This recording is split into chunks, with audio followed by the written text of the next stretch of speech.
لا حول ولا قوة إلا بالله العلي العظيم.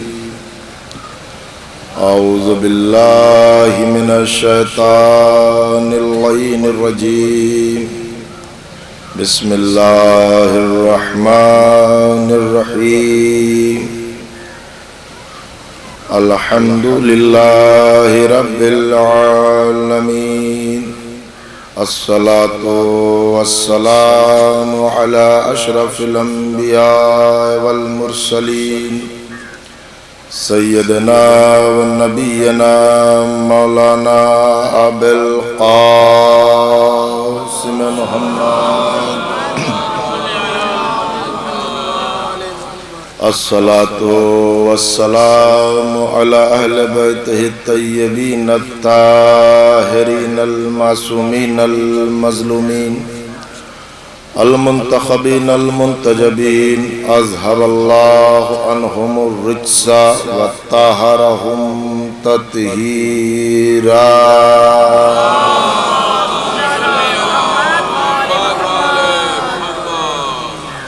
ولعنة الله على أعدائهم أجمعين من الآن إلى قيام يوم الدين. أما بعد فقد قال الله تبارك وتعالى في كتابه المجيد وفرقانه الحميد وقوله الحق. بسم الله الرحمن الرحيم. والضحى واللیل اذا سجا ما ودعك ربك وما قلى وللآخرة خير لك من الأولى ولسوف يؤتيك ربك فترضى. صلوات.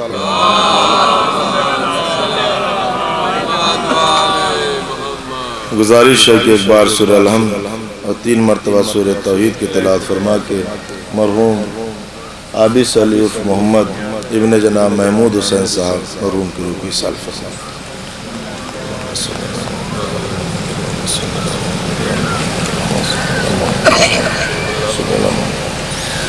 رب العالمین الرحمن الرحیم مالک یوم الدین ایاک نعبد و ایاک نستعین اهدنا الصراط المستقیم صراط الذین انعمت علیہم غیر المغضوب علیہم ولا الضالین.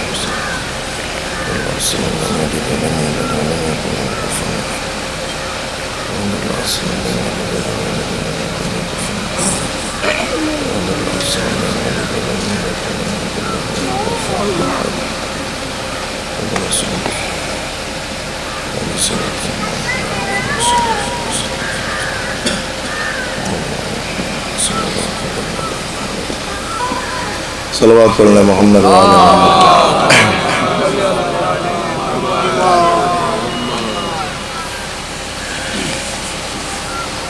اس سال ثواب کی گفتگو اس دعا کے ساتھ کی پروردگار اس ذکر کا ثواب مجلس کا ثواب مرحوم کے نام اعمال میں درج فرمائے اور جوار معصومین میں جگہ عنایت فرمائے. میں نے آپ کے حضور میں جن آیات کی تلاوت کا شرف حاصل کیا یہ آیتیں قرآن مجید کے سورہ مبارکہ الضحیٰ کی ابتدائی آیات ہیں. سورہ کا نام سورہ مبارکہ الضحیٰ اور سورہ کا آغاز بھی لفظ ضحیٰ کے ذریعے ہو رہا ہے. ارشاد ہوتا ہے والضحیٰ.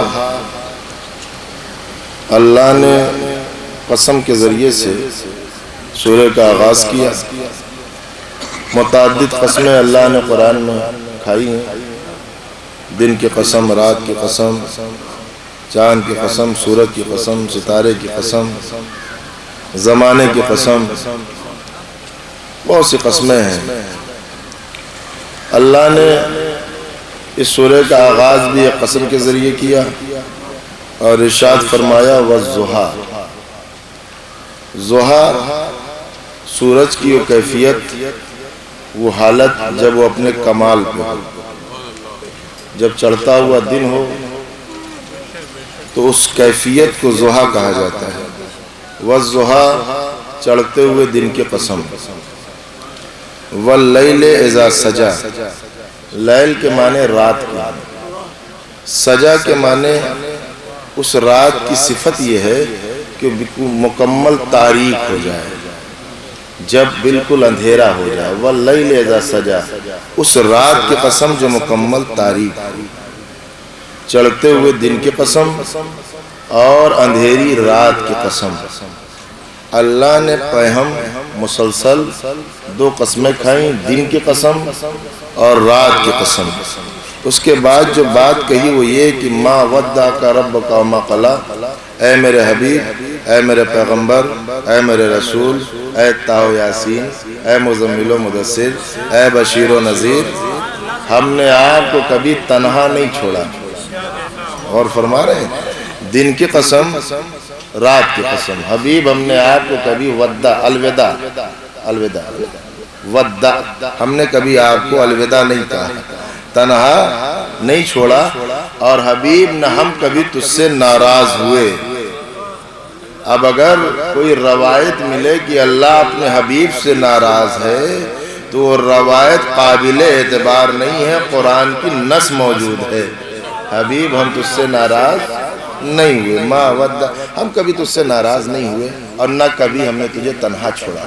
وَلَلْآخِرَةُ خَيْرٌ لَكَ مِنَ الْأُولَىٰ، اور اے میرے رسول، اے میرے پیغمبر، اے میرے حبیب، اے خاتم الانبیاء، اے سید الانبیاء، تیری آخرت اس دنیا سے بہت بہتر ہے، تیرا انجام تیرے آغاز سے بہت اعلیٰ ہے، بہت افضل ہے۔ وَلَسَوْفَ يُؤْتِيكَ رَبُّكَ فَتَرْضَىٰ، اور حبیب ہم ان قریب تجھے اتنی نعمتیں عطا کریں گے کہ تو اپنے رب سے راضی ہو جائے گا۔ آپ ذرا ان آیات کا مزاج دیکھیں اور اللہ کا انداز گفتگو ملاحظہ فرمائیں۔ اللہ نے کہا کہ دن کی قسم اور رات کی قسم، ہم نے تجھے کبھی تنہا نہیں چھوڑا، اکیلے نہیں چھوڑا۔ حبیب تو اکیلے نہیں ہے، اکیلا نہیں ہے، چاہے دن ہو چاہے رات ہو، دن ہو تو ہم تیرے ساتھ ہیں، تیری معیت میں ہے، اور رات ہو تب بھی ہم تیرے ساتھ ہیں۔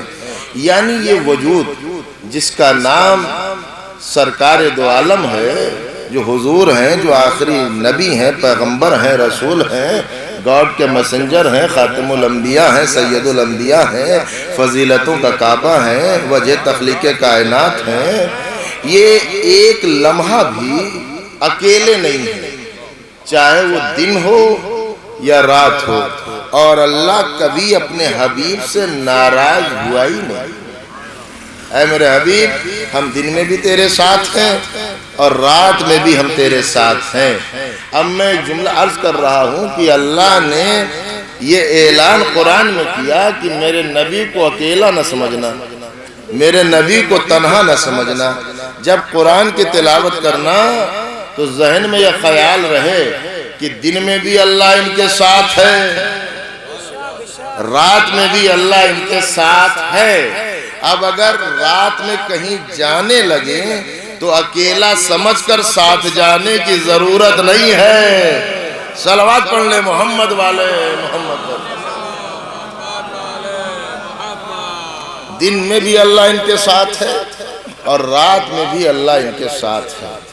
اور اللہ نے ارشاد فرمایا آخر میں وَلَسَوْفَ يُؤْتِيكَ رَبُّكَ فَتَرْضَىٰ، اے میرے حبیب ہم ان قریب تجھے اتنی نعمتیں دیں گے، ہم ان قریب تجھے اتنی نعمتیں دیں گے کہ تو اپنے رب سے راضی ہو جائے گا۔ اللہ کہہ رہا ہے اپنے حبیب سے کہ ہم نعمتیں دیں گے، کتنی دیں گے یہ نہیں بتایا، لیکن اتنی دیں گے کہ تو اپنے رب سے راضی ہو جائے گا۔ دنیا دیکھے کہ مکتب تشیع کا عقیدہ کیا ہے آخری پیغمبر کے لیے، دنیا نہ جانے کیسی کیسی روایتیں لے کر آتی ہے۔ کاش کہ وہ ہم سے سنے کہ مقام مصطفیٰ کیا ہے، سرکار کی عظمت کیا ہے، حضور کا مرتبہ کیا ہے۔ اللہ کہہ رہا ہے کہ حبیب ہم نعمتیں دیں گے، اپنے حبیب سے کہہ رہا ہے کہ ہم نعمتیں دیں گے۔ غرض کیا ہے مقصد کیا ہے؟ سبب کیا ہے نعمتوں دینے کا؟ سبب یہ ہے کہ یہ راضی ہو جائے۔ بھئی یہ تمنا کس کی ہے؟ کہ اللہ کی، یعنی اللہ کی تمنا یہ ہے کہ میرا محمد مجھ سے راضی ہو جائے۔ آپ غور کر رہے ہیں؟ اللہ کی تمنا یہ ہے کہ میرا نبی مجھ سے راضی ہو جائے، اور اس نبی نے کلیہ دے دیا، جس سے فاطمہ راضی اس سے میں راضی۔ صلوات پڑھ لیں محمد والے۔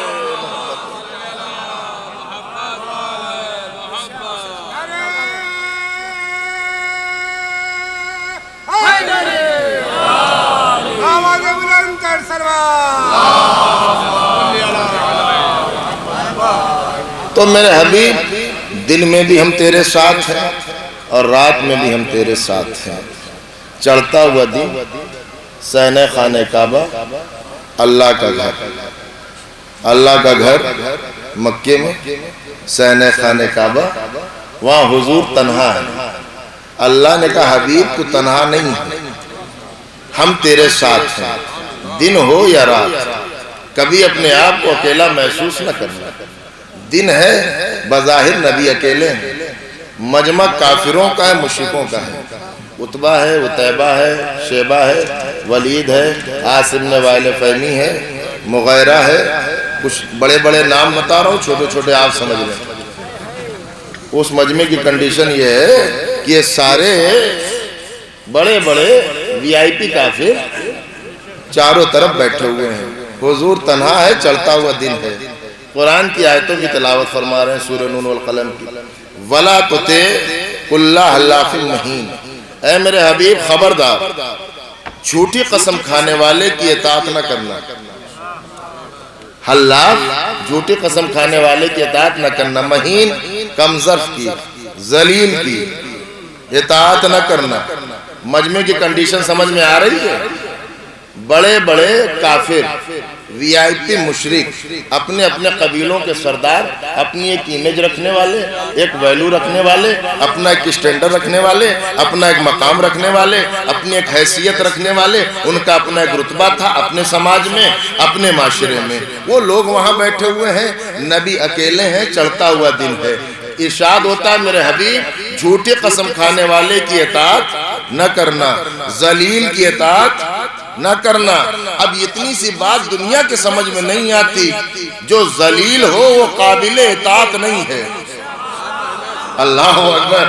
بھیا یہ حدیث نہیں ہے کہ آپ ضعیف کر کے گزر جائیں، یہ حدیث نہیں ہے کہنے بھائی تمہاری کتاب میں ہماری کتاب میں نہیں ہے، یہ قرآن میں اللہ نے کہہ دیا ذلیل کی اطاعت نہیں ہوگی، ذلیل کی اطاعت نہیں ہوگی، چاہے وہ کتنے ہی بڑے گھر کا کیوں نہ ہو، چاہے وہ کتنے ہی بڑے گھر کا کیوں نہ ہو، ذلیل کی اطاعت نہیں ہوگی۔ تو جب اسلام میں عام ذلیل کی اطاعت نہیں ہے تو اگر کوئی خاندانی ذلیل ہو، صلوات پڑھ لیں محمد والے محمد۔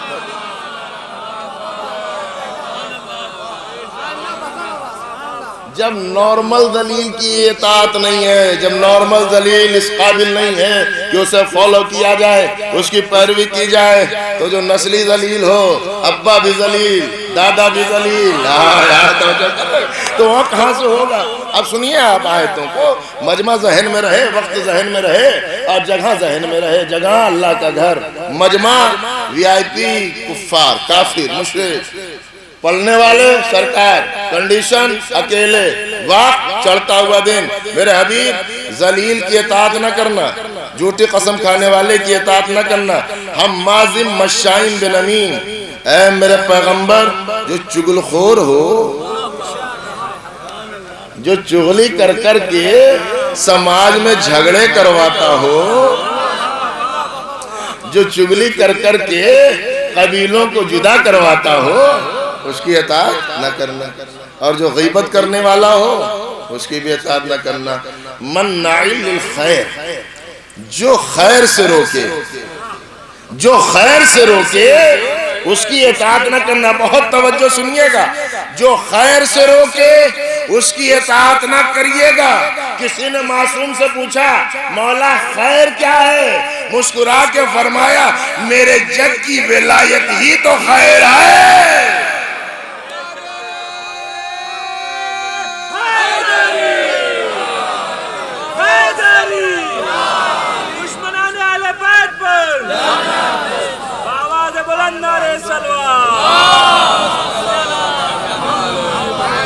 منع للخیر، جو منع کرے خیر سے اس کی اطاعت نہ کرنا.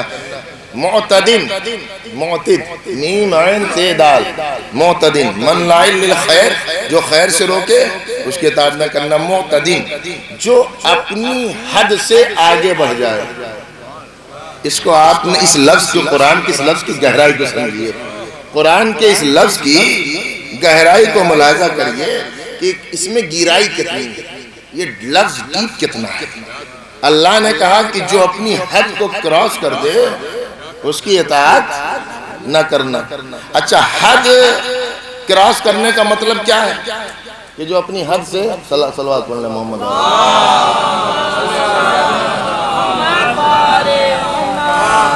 جو اپنی حد سے آگے بڑھ جائے، جو اپنی حد کو کراس کر لے، عبور کر لے. حد سے آگے بڑھنے کا کیا مطلب؟ بھئی کون سی حد ہے؟ وہ کیا حد ہے کہ جس کے اندر مجھے رہنا ہے؟ وہ لائن کیا ہے کہ جس کو مجھے کراس نہیں کرنا ہے، پار نہیں کرنا؟ وہ لائن کیا ہے؟ بھئی قرآن نے تو کہہ دیا کہ حد سے آگے نہ بڑھنا. وہ حد کا پتہ کیسے چلے کہ وہ حد کیا ہے؟ آپ غور کر رہے ہیں، اللہ نے کہا جو حد سے آگے بڑھ جائے وہ قابل اطاعت نہیں. تو میرے مالک حد کیا ہے؟ کہ حد یہ ہے کہ ہر انسان اپنی اوقات میں رہے، اپنی حیثیت میں رہے، اپنی حیثیت میں رہے. ہر انسان اپنی حیثیت میں رہے. جاہل ہو تو جاہل رہو، عالم ہو تو عالم رہو، اور جتنے بڑے عالم ہو اتنے ہی بڑے رہو. غور کر رہے ہو؟ ہاں، جتنے بڑے عالم ہو اتنے ہی بڑے عالم رہو.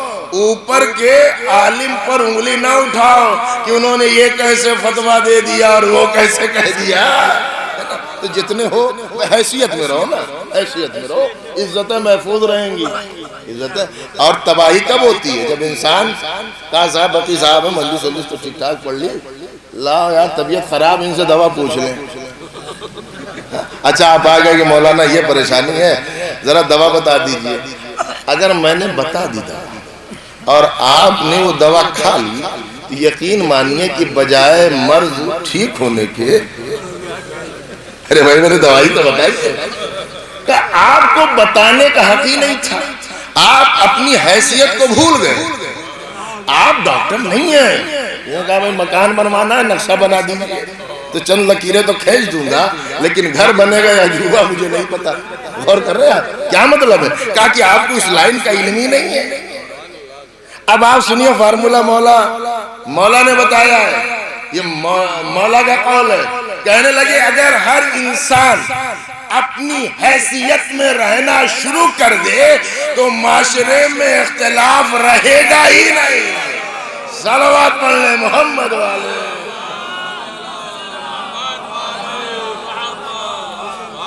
منع للخیر، جو نیکیوں سے روکے، جگہ نہ بھولیے گا، وقت نہ بھولیے گا. سرکار بول رہے ہیں جو نیکیوں سے روکے اس کی اطاعت نہ کرنا، جو حد سے آگے بڑھ جائے اس کی. اسیم جو گنہگار ہو اس کی اطاعت. اتلم بعد ذالک زنیم، جو بدمزاج ہو، جو بدمزاج ہو اس کی اطاعت نہ کریے گا. بدمزاج سمجھتے ہیں؟ سلام کرو ڈھنگ سے جواب نہ دے، گفتگو کرنا چاہو تو چہرہ موڑ کے چلا جائے. ایسا شخص لائق سلام بھی نہیں ہے، لائق اطاعت تو بڑی بات ہے. جو بدمزاج ہو اس کی پیروی نہ کریے گا. جو زنیم ہو، زنیم کا مطلب یہ ہے کہ جس کی ولدیت صحیح نہ ہو. اب اس سے زیادہ آسان میں نہیں کہوں گا، بس اتنا ہی کہوں گا کہ اس کی اطاعت نہ کرنا. یہ آیتیں جو میں نے اپنے مجمع میں سامنے پڑھی ہیں، یہی آیتیں سرکار دو عالم نے کہاں پڑھی تھی؟ کعبے میں. مجمع کافروں کا، مشرکوں کا، اور وہ وی آئی پی کافر بڑے بڑے. غور کر رہے ہیں آپ؟ اچھا دیکھیے، میں اکثر یہ کہتا ہوں کہ اسلام میں ظاہر کو دیکھ کر، بھئی کسی کا اچھا لباس دیکھا کہ بھئی بہت عزتدار آدمی ہوگا، بڑی گاڑی دیکھی عزتدار آدمی ہوگا، تھوڑا دو چار دائیں بائیں رہے آپ نے کہا بڑا عزتدار ہوگا. اسلام میں عزت لباس سے طے نہیں ہوتی. ہو سکتا ہے کہ سب سے قیمتی لباس پہنے ہوئے جو آیا ہو وہ اپنے علاقے کا سب سے بڑا یزید ہو، ممکن ہے سب سے بڑا بدکردار ہو، تو ظاہر سے مرعوب نہ ہو، یہ کردار دیکھیے۔ اگر کردار اچھا ہے تو اگر لباس پر پیوند بھی لگا ہے تو لائق تعظیم ہے۔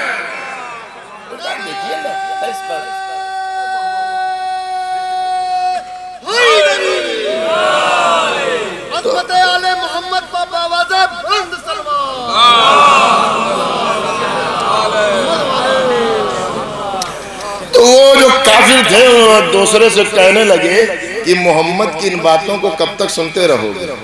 یہی جو آیتیں میں نے پڑھی نا، یہی آیتیں وہاں پڑھی، تو وہ آپس میں کہنے لگے کہ کب تک ان باتوں کو سنتے رہو گے؟ اچھا یہ بتائیے، اللہ نے نام تو نہیں لیا نا کسی کا؟ بھئی کسی کا نام نہیں لیا، ایک کا بھی تو نام نہیں لیا۔ آپ غور کر رہے ہیں؟ نام نہیں لیا تو آپ بھی ضد نہ کیا کیجئے کہ نام لو۔ غور کر رہے ہیں؟ ہم نام کے پیچھے نہیں پڑتے، نام اللہ نے نہیں لیا، کسی کا نام نہیں لیا۔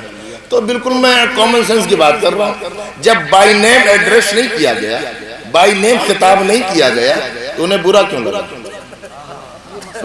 سیدھی سی بات ہے نا، جب بھیا نام نہیں لیا، نہ فلاں کا نام لیا، نہ فلاں کا نام لیا، نہ فلاں کا نام لیا، نہ بڑے کا لیا، نہ مجلے کا لیا، غور کر رہے ہیں؟ بھئی نام تو کسی کا نہیں لیا نا، تو جب نام لیا نہیں تو انہیں برا کیوں لگا؟ کہنے لگے آپ ہمیں بیوقوف سمجھتے ہیں، ہم آپ کو دیوانے نظر آتے ہیں، ضروری نہیں کہ نام لیا جائے، بات تو دیکھو، بات تو دیکھو۔ میں نے کہا بات کیا ہے؟ سیدھا سیدھا کہا کہ ذلیل کی اطاعت نہ کرنا، جھوٹے کی اطاعت نہ کرنا، چغل خور کی اطاعت نہ کرنا، جو نیکیوں سے روکے اس کی اطاعت نہ کرنا۔ کہا جو جو کہا گیا ہے وہ سارا کردار ہمارے اس مجمع میں موجود ہے، یہاں ذلیل بھی ہے، چغل خور بھی تھا۔ برا لگا؟ اگر برا نہ لگتا تو ایکشن میں کبھی نہ آتے۔ کہنے لگے کہ اس کا والیوم ذرا کم کرو، کہنے لگے کہ کب تک محمد کی ان باتوں کو سنتے رہو گے؟ محمد کی بات کب تک؟ تو دوسرے نے کہا بھیا کریں کیا، سنا تو رہے ہیں، کریں کیا، سنا تو رہے ہیں۔ کہا کرنا کیا ہے؟ اکیلے ہیں تلوار اٹھا کر قتل کر دو۔ آیت ذہن میں ہے، دن ہو تو ساتھ ہے۔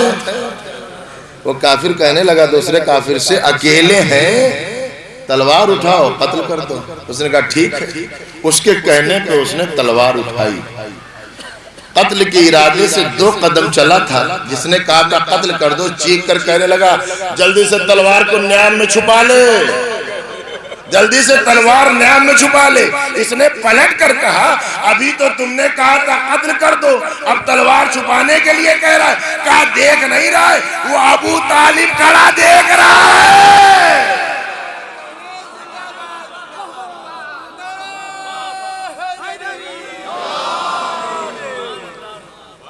وہ ابو طالب کھڑا۔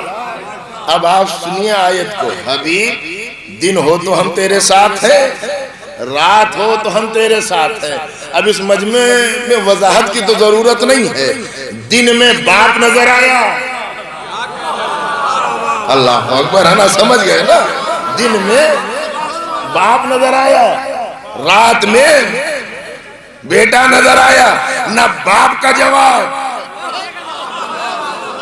نہ بیٹے کا جواب، نہ باپ کا ثانی، نہ بیٹے کا ثانی، نہ باپ کے جیسا کوئی، نہ بیٹے کے جیسا کوئی۔ بلکہ میں تو کہتا ہوں ابو طالب کے گھر میں جتنے فیملی ممبر ہیں، جتنے فرد ہیں، کسی کا کوئی جواب ہے ہی نہیں۔ نہ ابو طالب کا خود اپنا جواب، نہ ابو طالب کے بھتیجے کا جواب، نہ ابو طالب کے بیٹے کا جواب، نہ ابو طالب کے پوتوں کا جواب، نہ ابو طالب کے گھر میں شہزادی زہرہ کا جواب۔ اس لیے جتنے ہیں سب سردار، بھتیجا نبیوں کا سردار، بیٹا وصیوں کا سردار، پوتے جوانان جنت کے سردار، زہرہ عالمین کی عورتوں کی سردار۔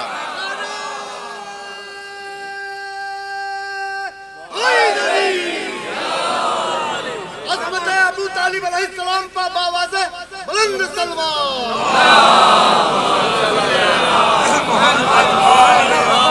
زبا کے ساتھ دل بولا علی مولا، علی مولا.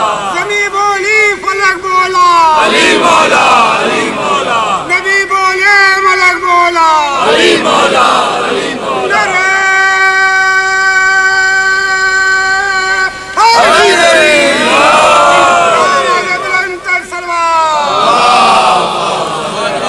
تو میں عرض کر رہا ہوں، ذرا غور کریے گا.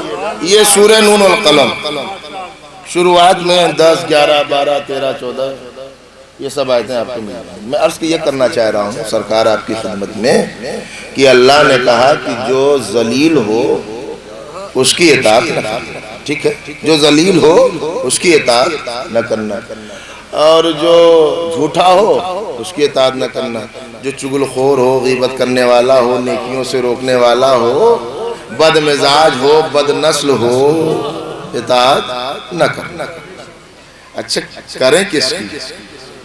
سوال یہ ہے نا، نہ کرنے والی لسٹ تو آپ نے رکھ دی. یہ اس کو نہ کرنا، اس کو نہ کرنا، اس کی نہ کرنا، اس کی نہ کرنا. اچھا میں نے تھوڑی رکھی ہے بھئی. اگر آپ میرے پہ بگڑنے لگیں کہ بقی صاحب آپ یہ کہہ رہے ہیں، بھئی میں تھوڑی کہہ رہا ہوں، اللہ کہہ رہا ہے اور قرآن میں کہہ رہا ہے، سورہ موجود ہے، ان کی اطاعت نہ کرنا. تو سوال تو ذہن میں آتا ہے کریں کس کی، کریں کس کی؟ تو یہ طے ہے کہ جس کی بھی اطاعت کا حکم قرآن دے گا، نہ وہ ذلیل ہوگا، نہ وہ جھوٹا ہوگا، نہ وہ بدمزاج ہوگا. یہ طے ہے نا بھائی. یہ بالکل لاجک ہے، سیدھا سیدھا منطق ہے، یہ عقل ہے کہ جب ان کردار کو اللہ نے ریجیکٹ کر دیا کہ ان کو فالو نہ کرو، تو جس کو فالو کرنے کا آرڈر دے دے گا تو ظاہر ہے کہ اس میں یہ کریکٹر نہیں پائے جائیں گے. تو قرآن میں اللہ نے کہا اطیعوا اللہ واطیعوا الرسول، اللہ کی اطاعت کرو، رسول اللہ کی اطاعت کرو، کوئی جھگڑا نہیں. اللہ نے کہا اولو الامر کی اطاعت کرو. اب یہاں سے جھگڑا شروع، یہ اولو الامر ہے، وہ اولو الامر ہے، فلاں اولو الامر ہے، یہ اولو الامر ہے. ارے لڑتے کیوں ہو؟ اللہ نے منع کیا ہے ذلیل کی اطاعت نہ کرنا، جھوٹے کی اطاعت نہ کرنا، بد مزاج و بد نسل کی اطاعت نہ کرنا. تو اولو الامر بعد میں بنانا، پہلے کردار دیکھ لینا، ذلیل اور جھوٹا تو نہیں ہے. صلوات پڑھنے محمد والے محمد. تو بھائی پہلے کردار چیک ہو جائے گا. اچھا دیکھیے آپ ذرا غور کریے گا، اسی سورے میں تھوڑا 2-4 آیتیں ہیں آگے بڑھ کے اللہ نے کہا کہ الم یجد کا یتیمن فاوا، حبیب ہم نے تجھے یتیم پایا تو کیا پناہ نہیں دی. پھر کہا ووجد کا عائلن فاغنا، اے میرے حبیب ہم نے تجھے جب تنگ دست پایا تو کیا غنی نہیں بنایا. دیکھیے اللہ کہہ رہا یتیم پایا تو کیا پناہ نہیں دی، تنگ دست پایا تو کیا غنی نہیں بنایا. دیکھیے دولت بری شے نہیں، یہ بات یاد رکھیے گا. دولت بری شے نہیں ہے، ذہنیت طے کرتی ہے کہ دولت قابل تعریف ہے یا لائق لعنت. اب اس کی زیادہ تفصیل میں جانے کی تو ضرورت نہیں ہے نا. دولت بذات خود بری شے نہیں ہے. دولت کے بعد جنمی ذہنیت، دولت کے بعد اپجی ہوئی ذہن، فکر، سوچ یہ طے کرے گی کہ یہ قابل لعنت ہے یا قابل تعریف ہے. کیا صاحب یہ کون سی بات آپ عرض کر رہے ہیں؟ بالکل ابھی فیصلہ کر دیتا ہوں. دولت ملنے کے بعد فکر خدیجہ ہو تو لائق سلام، فکر قارون بن جائے تو قابل لعنت ہے. دولت کے بعد ذہن یہ بتائے گا کہ یہ معاملہ ہے کیا. تو اللہ نے اسی سورے میں جناب ابو طالب کا بھی ذکر کیا اور جناب خدیجہ کا بھی ذکر کیا. لیکن یاد رکھیے اسلام کردار کا دین ہے، یا شخصیت پرستی نہیں ہے. یہاں یہ نہیں دیکھا جائے گا وہ فلاں کے بیٹے ہیں، اور وہ فلاح ہے۔ یہاں یہ دیکھا جائے گا کہ حق بولنے کا جذبہ کس میں کتنا ہے، یہاں یہ دیکھا جائے گا کہ سچا کون کتنا ہے، یہاں یہ دیکھا جائے گا کہ اللہ کے احکام پر عمل کرنے میں آگے کون ہے۔ ان اکرمکم عند اللہ اتقاکم، مکرم وہی ہے، عزت دار وہی ہے جو تقوی میں سب سے آگے۔ ہم عزت اسے دیتے ہیں جو دولت میں سب سے آگے ہے نا۔ کیا خیال ہے؟ اگر گردن نہیں ہل رہی تو اس کا مطلب میں غلط کہہ رہا ہوں۔ اگر گردن نہیں ہماری ہلتی، اگر سر مبارک آپ کی جنبش دے دیں تو سمجھوں گا کہ بات صحیح ہے اور میرے لیے سند ہو جائے گا۔ لیکن ہمارا مزاج کیا ہے؟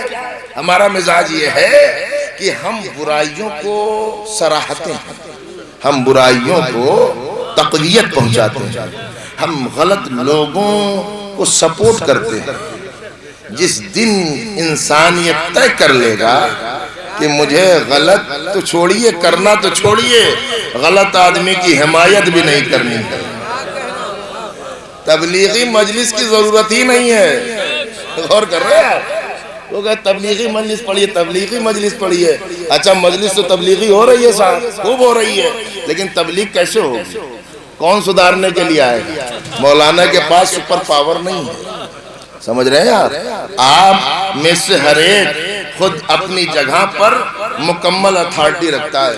جتنا مجمع میرے سامنے بیٹھا ہے یہ فرش اعضاء سے طے کر لے کہ میں کبھی برے کو سپورٹ نہیں کروں گا، کبھی غلط کی تعریف نہیں کروں گا، کبھی باطل کا حمایتی نہیں بنوں گا، خود بخود معاشرہ سدھرتا چلا جائے گا۔ لیکن کہنا یہ ہے صاحب ہم کیوں برے بنے، سمجھ رہے ہیں آپ؟ ہم کیوں برے بنے؟ تو جب یہ ہو جائے ہم کیوں برے بنے تو جیسا تم سوچ رہے ہو ویسے سب سوچ رہے ہیں۔ صلوات پڑھ لیں محمد والے محمد۔ میں عرض کر رہا تھا کہ یہ جو حق بولنے کا ہے نا، یہ ہر ایک میں جرأت نہیں، ہر ایک میں جرأت، اظہار حق کی ہر ایک میں قوت نہیں ہوتی۔ بہت سے ہم نے مرد دیکھے ہیں جو حق بولتے ہوئے ڈرتے ہیں، اب بہت سی ہم نے عورتیں دیکھی ہیں جنہوں نے حق بولا۔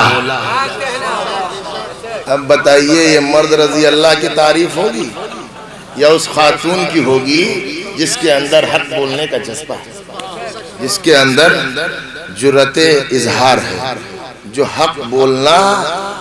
دیکھیے اس کے لیے انسان جب یہ عقیدہ رکھے، دیکھیں کئی کردار ایسے ہیں۔ جناب دارمیہ علی کی چاہنے والی خاتون، محبت ہے علی کی۔ میں نے عرض کیا تھا نا اس سے قبل مجلس میں کہ جب محبت آتی ہے تو انسان کی کیفیت بدل جاتی ہے نا، عرض کر چکا ہوں نا۔ تو یہ تو جب کسی سے بھی محبت آتی ہے، کسی کی بھی محبت ہوتی ہے تو مزاج بدلتا ہے، فکر بدلتی ہے۔ انسان یہ سوچتا ہے کہ جس سے میں محبت کرتا ہوں اس کی مرضی کیا ہے۔ تو ہمارے دل میں علی ہے اور ہم یہ نہ سوچیں کہ علی کی مرضی کیا ہے، ہمارے دل میں اہل بیت ہوں اور ہم یہ خیال نہ کریں کہ ان کی منشا کیا ہے، ان کا مقصد کیا ہے۔ تو یہ خود ہمیں سوچنا ہے کون ہے یہ علی کی چاہنے والی۔ کوئی بہت بڑا قبیلہ نہیں ہے، سردار نہیں ہے۔ شام کا حاکم شام سے آتا ہے موسم حج میں حج کرنے کے لیے، اس سے کسی نے بتایا کہ کچھ یاد ہے تمہیں؟ مولا علی کی شہادت ہو چکی ہے۔ کہا کچھ یاد ہے تمہیں؟ کہا کیا؟ کہا وہ ایک عورت جو تھی جو علی کے فضائل پڑھ رہی تھی اور لوگوں کو جنگ صفین میں علی کی طرف سے جنگ کے لیے آمادہ کر رہی تھی، علی کے فضائل پڑھ پڑھ کے۔ کہا اچھا ہاں ہاں۔ کہا وہ حج پہ آئی ہوئی ہے۔ کہا مجھے اس سے ملنا ہے۔ شام کا حاکم کہہ رہا ہے مجھے اس سے ملنا۔ غور کریے گا، ایک عورت کا کردار پڑھ رہا ہوں، بالکل کرنٹ موضوع کے تحت پڑھ رہا ہوں نا، تاکہ تھوڑا سا سمجھ میں بات آ جائے۔ نارمل عورت ہے، وہ حاکم شام کہتا ہے مجھے ملنا ہے۔ ملنے کی تمنا کسے ہے؟ میں یہی تو میں عرض کرنا چاہ رہا ہوں، یہ تو حق سے ٹکرانے کا انجام ہے کہ جو اتنے بڑے بڑے حاکم تھے آج گلی چوراہوں پہ انہیں لعنت مل رہی ہے۔ یہ سزا ہے آل محمد سے مقابلہ کرنے کی۔ اس کی تمنا یہ ہے کہ میں دارمیہ سے ملوں، یعنی مجھے ملنا ہے۔ پیغام پہنچا دارمیہ کے پاس کہ وہ شام کے حاکم ہے، امیر ہے نا، وہ ملنا چاہتے ہیں۔ دیکھیے جیسے کہا ملنا چاہتے ہیں، انہوں نے کہا کہ مجھے تو کوئی ضرورت نہیں ملنے کی. آپ نے اس جملے کو بہت ہلکے میں لے لیا ہے نا. کیا فرمایا؟ مجھے ضرورت نہیں ہے، مجھے ضرورت نہیں ہے. آج ہمارا عالم یہ ہے کہ چھوٹا سا کوئی آدمی جو ذلیل ابن ذلیل ہو، تھوڑی سی شہرت ہو، تھوڑا سا پیسہ ہو، فون کر دے بقی صاحب آ جائیے، سارے کام چھوڑ دیں گے. بقی صاحب نہ جانے کتنے ہیں یہاں جو دوڑ کے چلے جائیں گے. اتنا بڑا حاکم کہہ رہا ہے مجھے ملنا ہے، یہ کہتی ہے کہ مجھے تو کوئی حاجت نہیں ہے، مجھے تو کوئی ضرورت نہیں ہے. آیا وہاں سے قاصد کا کیا ہوا؟ کہا اس نے انکار کر دیا. کہا میں چلتا ہوں. اللہ اکبر. کہا اس نے انکار کر دیا، کہا میں چلتا ہوں. اب آپ سمجھے اگر آپ سچے علی والے ہو جائیں تو حکومت آپ تک آئے گی، آپ کو جانے کی ضرورت نہیں ہے. وہ کہ دیکھیے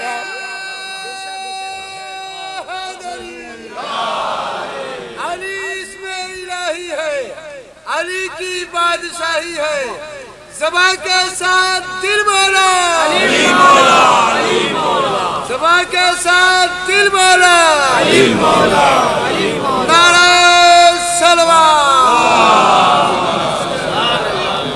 تمہیں عرض کروں ذرا غور کر، یہ کون سا طاقت، یہ کون سی قوت ہے جو اسے بلوا رہی ہے؟ یہ خود آیا چل کے. کہا دارمیہ تم تو علی کے چاہنے والی ہو. چاہنے والی تھی، کہا تھی نہیں ہوں. تو شہادت ہوگی نا مولا کی. کہا تم علی کے چاہنے والی تھی، کہا تھی نہیں ہوں، رہوں گی. ہوں رہوں گی، پریزنٹ میں بھی ہے فیوچر میں بھی ہوں اور رہوں گی. کہا اچھا تو ایسا ہے کہ تم علی کی کچھ فضیلت سناؤ، علی کے کچھ فضائل سناؤ. دیکھ رہے ہیں آپ دشمن بھی مان رہا ہے کہ علی کے فضائل ہیں. پکا دشمن ہے نا، کٹر سخت بیرودھی بالکل ہے نا. اس کے پاس مولا کے پاس سے کوئی شام میں پہنچا تو وہ اتنا بڑا چاپلوس تھا، اسے خوش کرنے کے لیے مولا علی کی برائی بتانے لگا.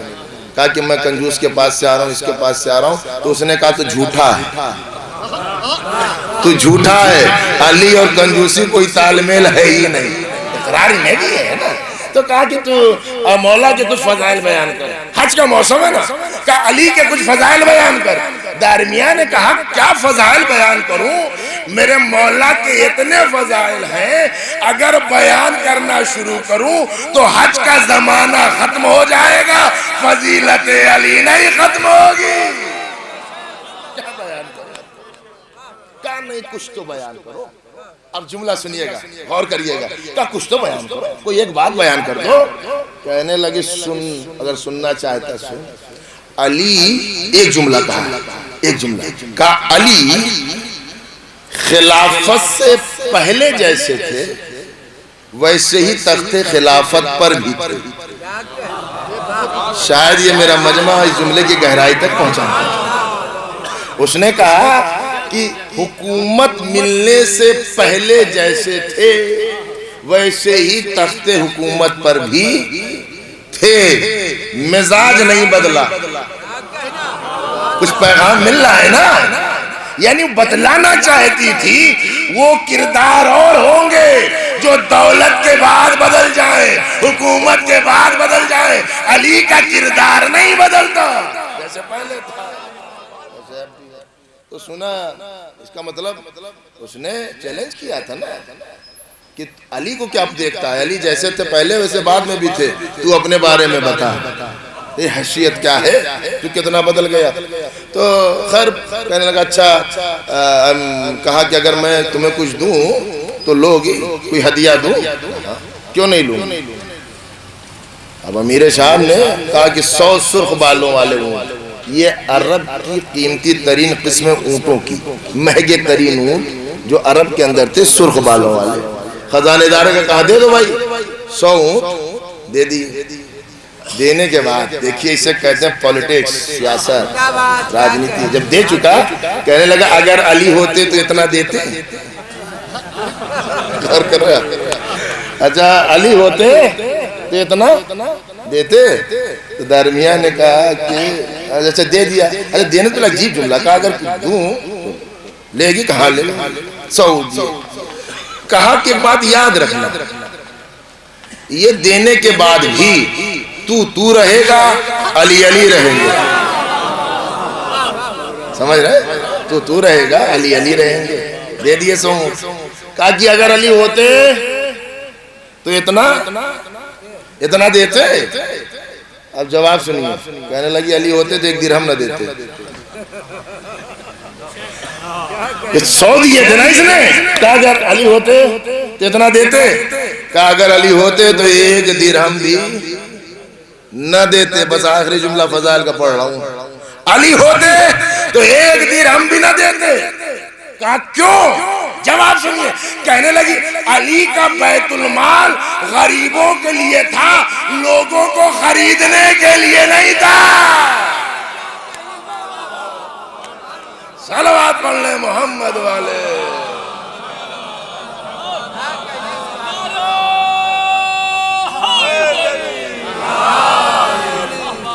علی کا مال غریبوں کے لیے تھا, پبلک خریدنے کے لیے دیا. لیکن دینے کے باوجود بھی دیکھیے علی والا بکتا نہیں. علی والا بکتا نہیں ہے. کاش کہ اس جملے کو ہم اپنا مزاج اور اپنی فطرت بنا. بکتا نہیں, بکتا نہیں, بکتا نہیں. میں تکرار کر رہا ہوں, علی والا بکتا نہیں ہے. نہ الیکشن سے پہلے نہ الیکشن میں. نہیں غور کر رہے نا. بکتا نہیں, بکتا نہیں. جو بک جائے کردار دیکھیں, اخلاق دیکھیں, سیرت دیکھیں. ہم کردار کے پرستار لوگ ہیں. ہمیں اہل بیت سے اچھا کہیں کردار ہی نہیں ملا. ہمیں آل محمد سے اچھا کہیں کردار ہی نہیں ملا. ہم اس لیے اس در پر ہیں. اس سے اچھا کردار ہو تو لے آؤ. اتنا بلند کردار ہے کہ جان کا دشمن بھی ہے لیکن تعریف کر رہا ہے, قاتل بھی ہے لیکن قصیدے پڑھ رہا ہے. ایسے کردار کہاں ملیں گے؟ یہاں کا ہر فرد جنت میں لے جانے کی ضمانت لے رہا ہے. دنیا کہاں بیٹھی ہے ہم سے کوئی مطلب نہیں. ہم جہاں بیٹھے ہیں مطمئن ہیں. ہم اپنے مقام پر اطمینان کے ساتھ ہیں. دنیا جی کے سکون میں نہیں ہے, ہم مرنے کے بعد بھی سکون. یہ اطمینان ہمیں نفس مطمئنہ سے ملا ہے. یہ اطمینان ہمیں وہاں سے ملا ہے.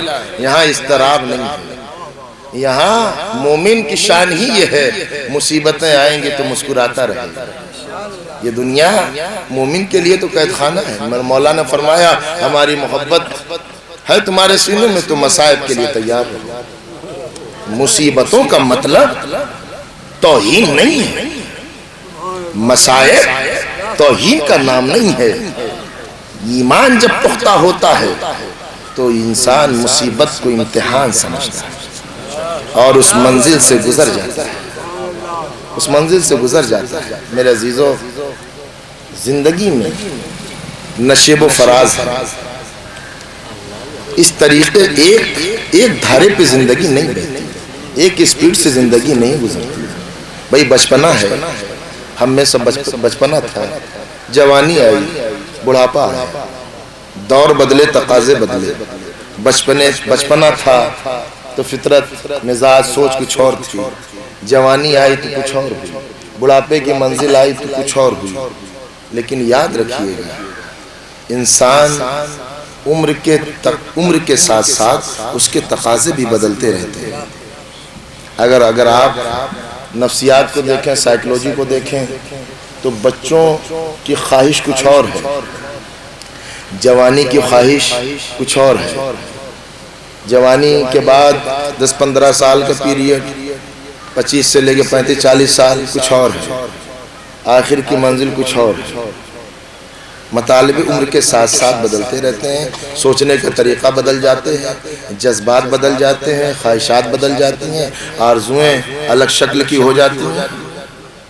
لیکن ایک ایسا لشکر ملا, ایک ایسا قبیلہ ملا, ایک ایسا خانوادہ ملا جہاں بچے بھی ہیں، جوان بھی ہیں، بزرگ بھی ہیں، خواتین بھی ہیں، لیکن سب کا مزاج ایک۔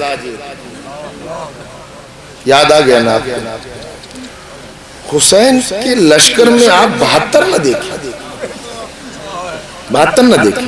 کبھی اس کو ایسے بھی انالائز کیا کریں، اس کا ایسے بھی تجزیہ کریں۔ مولا کے لشکر میں 72 سے زیادہ، میرا مشہور 72۔ میں یہ عرض کر رہا ہوں کہ وہ کون سی قیادت تھی، وہ کون سا مزاج تھا کہ جو 4 سال کے بچی کی فکر ہے وہی 18 سال کے جوان، اور وہی 32 اور 34 برس کے جوان، وہی بزرگوں کی بھی، خواتین بیویاں، مصائب مشکلات شدید ہنگامی حالات ہو تو بچوں کے جذبے کچھ اور ہوتے ہیں، عورتوں کے مزاج کچھ اور ہوتے ہیں، جوانوں کے حوصلے کچھ اور ہوتے ہیں، لیکن اللہ رے کمال حسین، اللہ رے قیادت حسین، اللہ رے انقلاب حسین۔ مجھے حیرت اس بات پہ نہیں ہے کہ بچوں نے، خاندان بنی ہاشم کے کسی بچے نے پانی نہیں مانگا، حیرت تو یہ ہوتی ہے جو غیر خاندان کے تھے انہوں نے بھی سوال آب نہیں کیا۔ یہ کمال ہے۔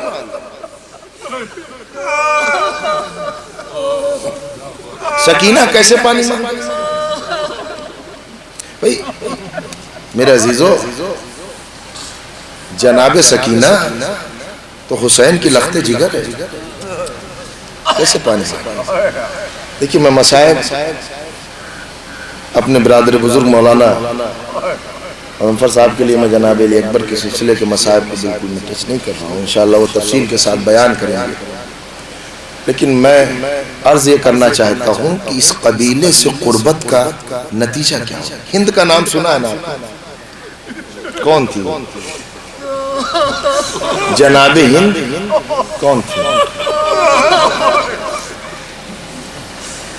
شام میں ایک زمیندار یہودی تھا، شام کا، سیریا کا، بہت بڑا دولت مند تھا، ثروت مند تھا، پیسے والا تھا۔ میں قربت بتا رہا ہوں، اہل بیت کی قربت کے بعد مزاج کیسا بنتا ہے، اسی پہ میں مجلس ختم کرتا ہوں۔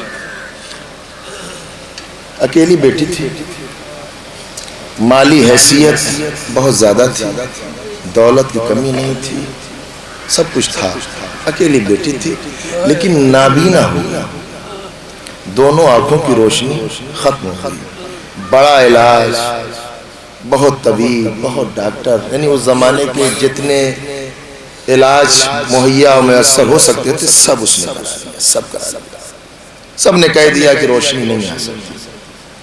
لڑکی ذات پریشان و حیران، یہ مدینے آیا، جناب سلمان سے ملاقات ہوئی، کہتا ہے کہ میں طبیب کو دکھانے آیا۔ سلمان نے بتایا کہ اس گلی سے جاؤ اور یہ سامنے گھر پڑے گا، اس گھر کا مالک علی ہے،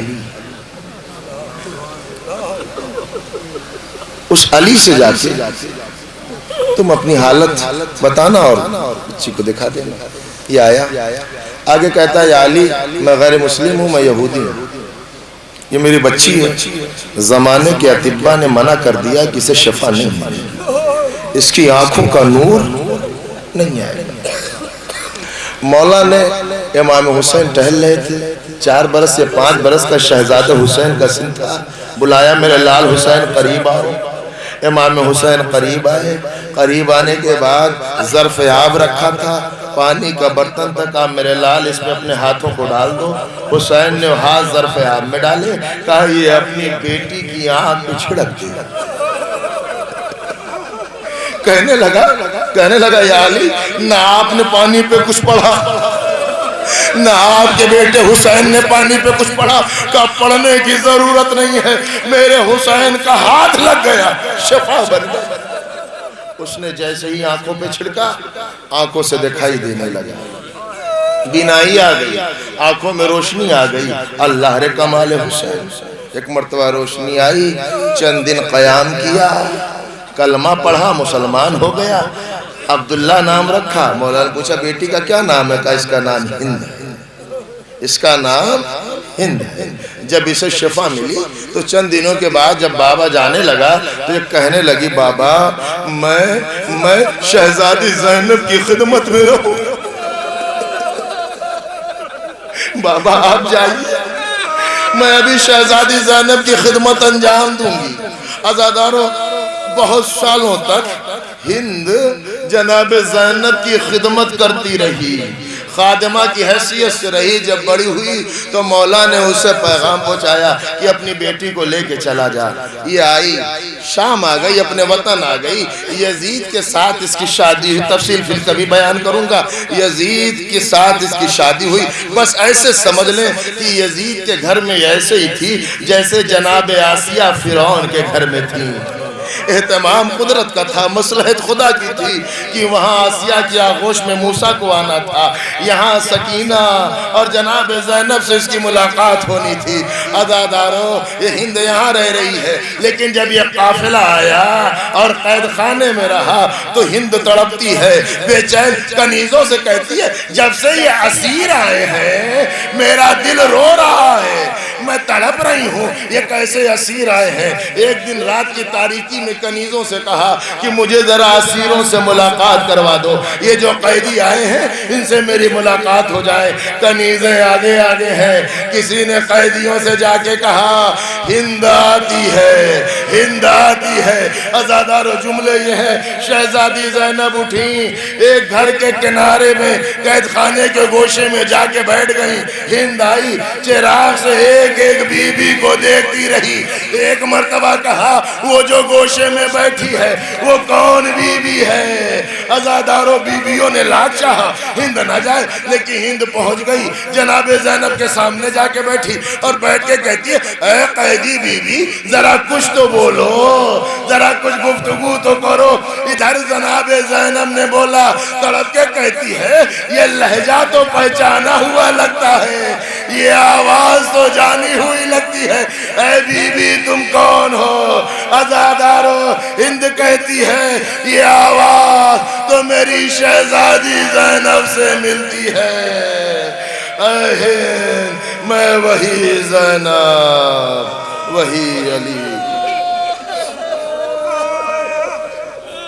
سيعلم الذين ظلموا أي منقلب ينقلبون الا لعنت اللہ القوم الظالمین. پروردگار تجھے واسطہ محمد والے محمد کا ہمارے ذکر کو قبول فرما. معبود تجھے واسطہ محمد والے محمد کا اس ذکر کا ثواب مرحوم کے نام اعمال میں درج فرما. پروردگار گناہوں کو معاف فرما. معبود تجھے واسطہ محمد والے محمد کا جملہ حاضرین کی تمام تر نیک حاجات کی تکمیل فرما. محمد والے محمد کے صدقے میں جو بیمار ہیں شفاء کامل و عاجلہ نصیب فرما. پروردگار تجھے واسطہ محمد والے محمد کا شیان حیدر کرار دنیا میں جہاں کہ ان کی جان مال عزت و آبرو ناموس کا تحفظ فرما. پرچم اسلام کو سربلند فرما، پرچم کفر نفاق کو سرنگو فرما. یوسف زہرا امام زمان کے ظہور میں تعجیل فرما اور ہم کو ان کے مخلص اعوان و انصار میں شمار فرما. ربنا تقبل منا انکا انت السمیع العلیم. گزارش ایک بار سورہ الحمد اور 3 مرتبہ سورہ توحید کی تلاوت فرما کے مرحوم مغفور آبی صلی عرف محمد مرحوم ابن جناب محمود حسین صاحب مرحوم کی روح کو اصال فرما.